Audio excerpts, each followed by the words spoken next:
with your heart. Play the song with your heart. Oh yeah, I wanna spin the block back to last week's conversation. So there was a comment about the video regarding my take on the Knicks and saying that they have a small window. I want to read the comment real quick. Okay. We might do this. I don't know if this is going to be an every week thing, but having us highlighting a comment from a video of ours, we might do this every so often. So here it is. So this person, Edie the Oneable, said, it's not the Knicks. It's definitely the Sixers with the most pressure. It's an absolutely ridiculous and insane take to say that if the Knicks don't win it all next year, that it's a failure and the window is closed. If the Knicks... Wait, you said that? I got to go back and look again. But I know that I said that. I did say it was a failure. If the Knicks can make the Eastern Conference Finals, then it will be seen as a success, especially if they can get there and give a team like the Celtics a close series. This Knicks team is not going anywhere anytime soon. All right. What does he mean by, like, getting blown up or something? Or competing? I'm confused. So because I remember I said that it's going to be very hard for because remember, Brunson's deal is coming up because he has a player option after the next season. So my whole thing is that you have to take advantage of it now. Like, this is the year where you have your best chance because Brunson is on a team-friendly deal. You have Mikal Bridges on a team-friendly deal. You just pay OG, Julius Randle. He's not making a whole bunch of money either. The time is now. On my John Cena type ish, but like the time is now, and you have to take advantage of the situation because you don't know if you'll have a better situation than what you do now. And my whole point was that they have a small window where you have this just great opportunity in front of you to possibly win a championship. And after this season, it's going to be a lot harder to get to that championship because of Jalen Brunson's contract, because they're going to pay him close to 300 M's because he's worth it. In my opinion, he's a top 15 player in the NBA. He carried that team. He carried the Knicks team. He deserves all the money in the world. So this guy's comment, when it comes to pressure, the most pressure, he makes a point from the aspect of the media and their expectations of what team has the most pressure. They're probably going to pick the 76ers because they acquired Paul George and the playoff just woes of Joel Embiid in the past. I can understand that perspective, but in my opinion, because of the way that the new CBA is constructed with CJ McCollum, thank you CJ McCollum and Grant Williams, the way that they have negotiated the CBA, I look at the Knicks and I say to myself, they're a true title contender. I don't think the Sixers are a real title contender in my book. I think they're fake, and people are going to disagree with me on that. But we already talked about their offseason, their free agency, and how it didn't really move the needle significantly in my eyes with the addition of Paul George. While with the Knicks, the moves that they've made with Mikal Bridges re-signing OG, I believe they are a legit title contender that can battle the Celtics for the top spot in the East. Because if you look at the roster, they have 8 guys that you feel confident about. You have Brunson, you have DiVincenzo, Hart, Randall, OG, Mikal, McBride, and then you have Mitchell Robinson. That's 8 quality players at your disposal. And you know Tom Thibodeau likes playing his players a bunch of minutes. And you telling me Tom Thibodeau has 8 players that he can play a bunch of minutes? That is great. That is sensational. And then the way that the team is built, where you have 2 great two-way wing players, Yeah. I think this is a home run for the Knicks, and I like them a lot more than the 76ers, who have a lot of deficiencies on the defensive end. I think with the Knicks, I believe they're under the most pressure in my eyes. Like, the media, they have their own way of looking at things, but for me and how I look at things, I think they're under the most pressure because they have a team that could really compete for a championship this year. Like, they're a legit championship team, while with the 76ers, I think they're pretenders. So how do you feel about the guy's comment? I see, like you said, like I see like from the media perspective, and everyone's being on Joel Embiid's case. Like, oh, you got Paul George, Tyrese Maxey, now you better win a ring. But like in the realistic realm of basketball, that's I don't see that as like a championship team, honestly. And you like Embiid, he played pretty well in the playoffs this against the Knicks and stuff. But like, if they match up again, the Knicks got better. More better than the 76ers got, I'd say that much.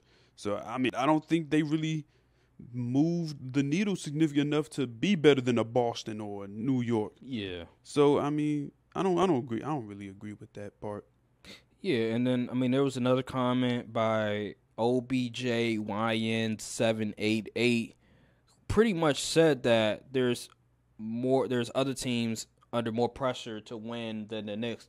And I'm like, what? Because he listed the 76ers, the Heat, the Lakers, the Bucks, the Suns, and the Timberwolves. And I'm just like, really? Like, the Timberwolves? The Heat, the Timberwolves, the Bucks, the Suns? Western Conference Finals Timberwolves? I'm a bit confused how they have more pressure than the Knicks, because number one, the Knicks are in New York, so you're already going to get attention as it is. Knicks fans, they're absolutely crazy and stuff like that. And you have to understand the way that the team is constructed. This is a championship roster. I look at the Bucks.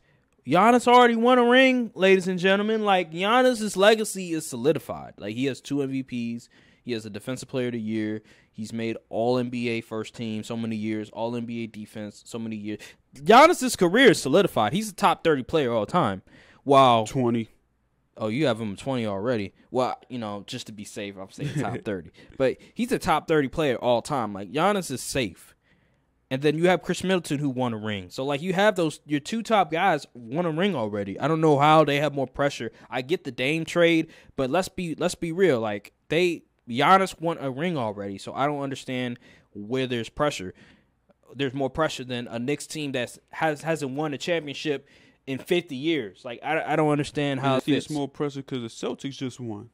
And then the Suns. Like, nobody believes the Suns have a chance of winning a championship. The GM. When I'm looking at the most pressure, I'm thinking of teams that actually have a shot to win a championship. I'm not looking at teams, just because Kevin Durant is on the team, just because, there's this narrative of he can't win without Steph, he can't win without a loaded roster, that we should put most pressure on the label. Like, no, if they have no shot of winning a championship, I'm not going to put them in the category of most pressure to win a championship. That just doesn't make any sense.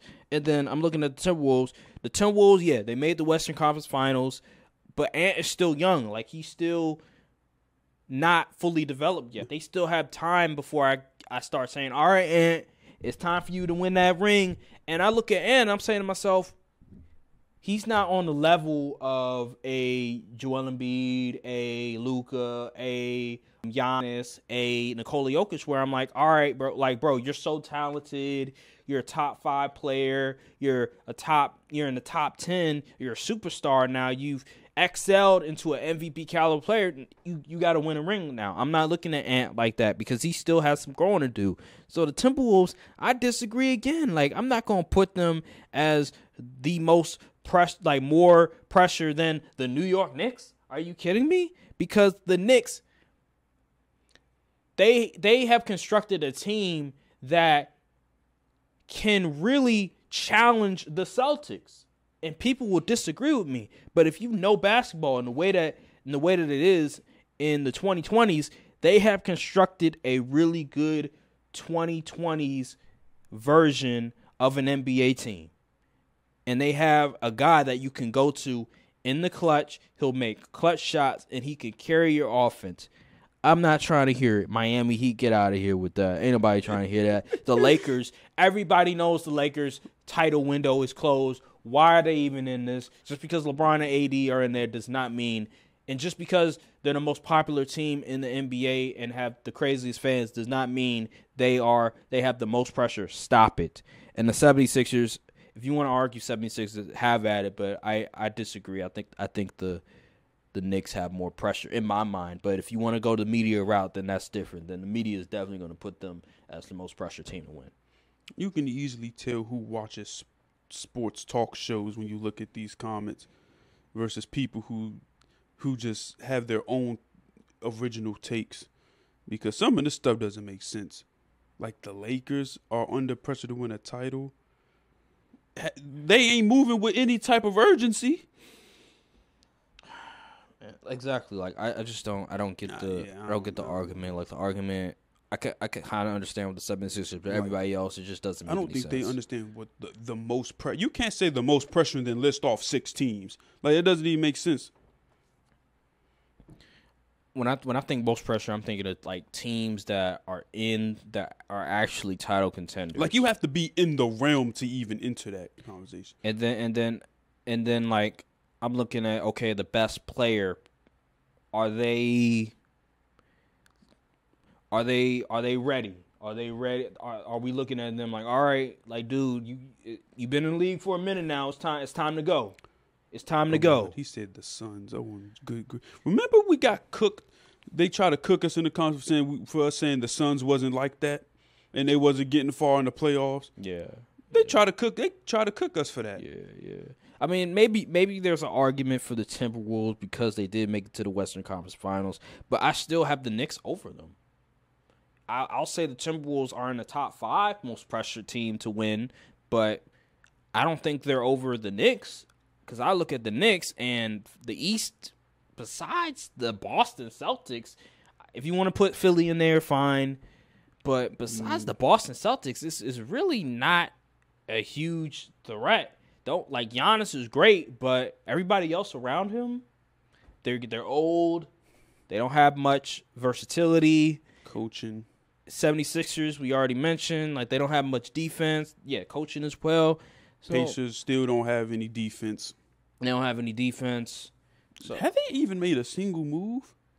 No, not really. Mm-mm. Not really. This free agency has been very quiet. So when I know the Lakers are getting a lot of attention. The Cavs are the Cavs. Yeah, the Cavs are the Cavs. So I just feel Magic is still, they're still young, so they got time to develop. I don't think next year is going to be. Some of these people in the comment section are Knicks fans, and they feel like we're disrespecting them by saying they're the most pressured team. How is that disrespect by saying your team is so good that you're expected to win? How am I being disrespectful? Like, I actually like your team. That's why I'm putting them in the most pressured team category, because the way that they're constructed, they could win a championship. I don't understand how it's disrespectful. I don't understand how, like, somebody in the comments was like, you're just trying to generate views. Just say you're just trying to generate. I'm not. I'm being serious. Like, I generally think that the Knicks are the most pressured team in the league, because I believe the way that they're constructed, they can actually battle the Celtics. They actually match up well with the Celtics. But, hey, I'm a hater. I'm trolling. Like, all right, whatever. Let's carry on. Just let me be.